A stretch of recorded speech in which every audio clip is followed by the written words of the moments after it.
Hello, my name is Ashley Rutenbeck, and today I'm going to be talking about case study number 10, dealing with domestic violence.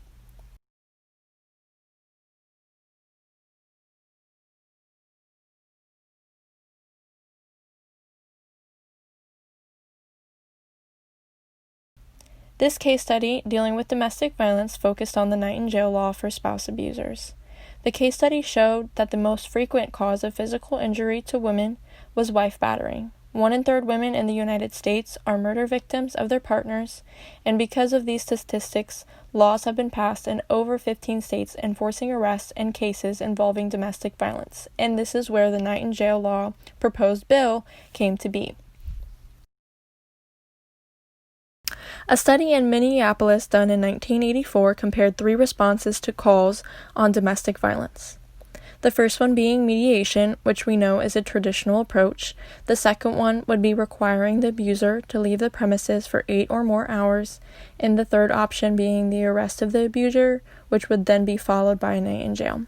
In this study, it was found that the most effective option was option number 3, the arrest of the abuser, followed by the night in jail. And this was effective when looking for a change in behavior. Follow-up studies after this survey showed mixed results with the effects of behavior.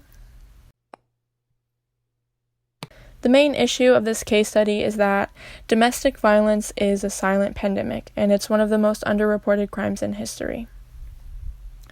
20 people per minute are physically abused by a partner just within the United States. This totals to over 10 million people in 1 year experiencing domestic violence.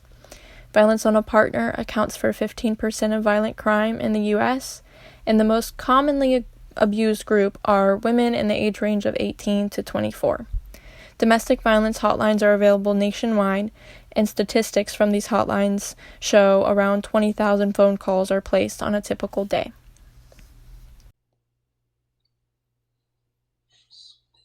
Now I'm going to talk about the stakeholders. Stakeholders can include parents, siblings, children, friends, employers, medical professionals, law enforcement officers, and even government officials. To go into more detail, I'll start with parents, children, siblings, and friends. These people are included in the people that one would be living with, caring for, or are close to, and they're directly involved with the victim of the domestic violence case. Employers are stakeholders because they're also in direct contact with the victim, and they could be affected in the result of additional workplace safety regulations that they could have to put in place, and it would come as a cost to the employer. Medical professionals, for the same reason, they offer services directly to the victim, and they could have an impact on the emergency room personnel, doctors, etc., in the case of some sort of program to reduce domestic violence, and as well as law enforcement officers. They offer services directly to the victim, especially when the police is called and they show up. They might have to undergo more training in order to respond to domestic violence calls with a different approach than what they're already doing. And then government officials, they're people who can pass and enforce laws or regulations that may affect the victim in the domestic violence case. Government officials also have a big influence through the media, and they have the potential to affect victims and the aid that is available to them.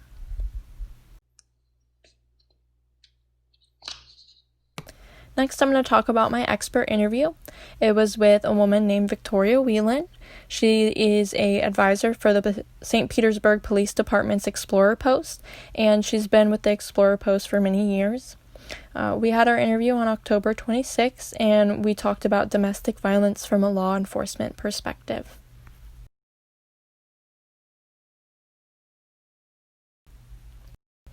Some important information that she shared with me for this topic was the true definition of domestic violence. The definition comes from the Florida Statute Book, so it's in relation to where we live in the state of Florida. It says in the Florida Statute Book that domestic violence means any assault, aggravated assault, battery, aggravated battery, sexual assault, sexual battery, stalking, aggravated stalking, kidnapping, false imprisonment, or any criminal offense that results in a physical injury or death of one family member or household member by another family or household member.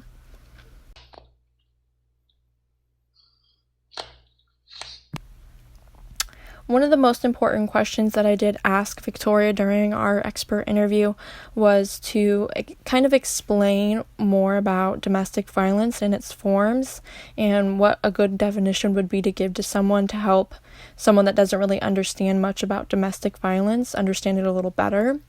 She said the best definition she could give would be an aggressive behavior between partners in a home. This kind of aggressive behavior could be any kind of violence or abuse. She shared with me that physical abuse was the most reported form of domestic violence to the St. Petersburg Police Department, and statistically it's reported in this area that more women are victims of domestic violence, but the number of cases where males are the victim are becoming a little bit more common as well. Current laws on domestic violence, as there are many for the state of Florida, can be found in the Florida Statute Book in Chapter 741. This book is readily available to anyone. It's on the internet. That's where I did find a lot of information for this case study on as well in relation to domestic violence.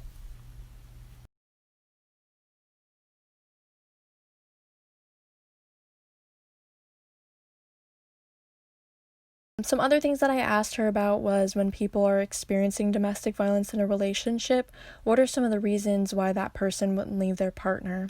She said in her professional opinion, the most common reason why people won't leave is because they're scared, simply because of what their partner will do to them when they try to leave or when they find out that their partner has left, but equally as scared of what the person could or would do to themselves as an effect of them leaving. From her professional perspective, some effects of domestic violence on a victim. She stated one of the most common things that they see in victims of domestic violence would be emotional trauma. A lot of people who experience domestic violence, they end up having things like post-traumatic stress disorder, what we know as PTSD, and it results in them having to seek out therapy in order to recover from those events that have occurred.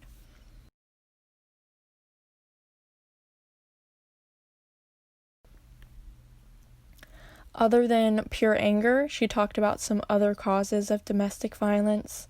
She used examples such as poor self-esteem or even the environment that someone could have grew up in where they have made them think that it's okay to do things like this to other people.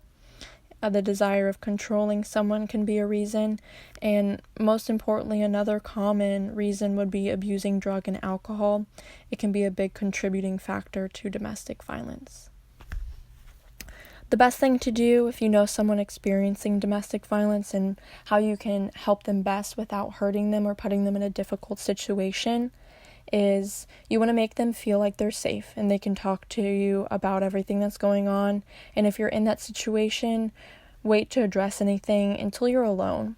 No matter what, you want to listen and not to judge, because it takes a lot of trust in order for someone to open up about these kinds of things. Additionally, there are hotlines that you can call for confidential advice and support for a case-by-case basis. They're open 24/7, and she definitely recommended taking advantage of that resource, but if it's an emergency, you always call the police.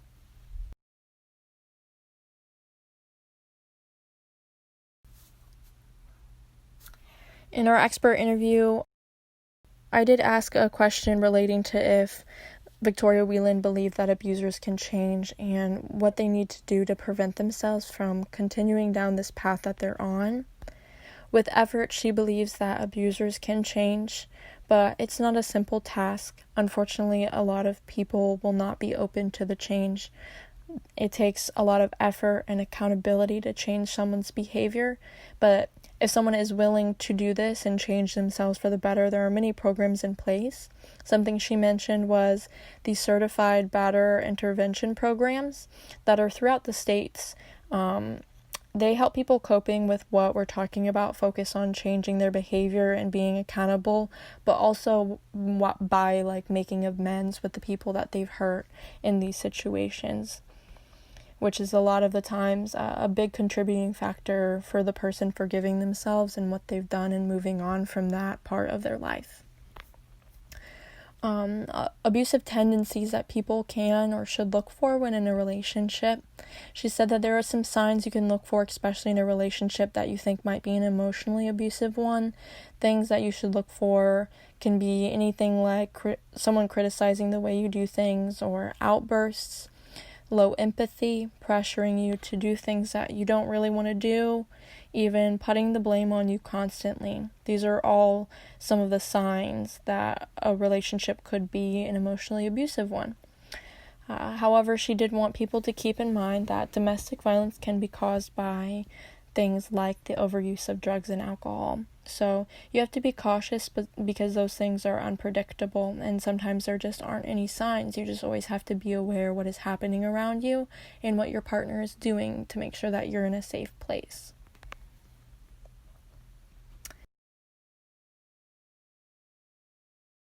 Throughout this case study, I've learned that there are legal remedies available to victims of domestic violence, but they vary in each state and they're constantly changing.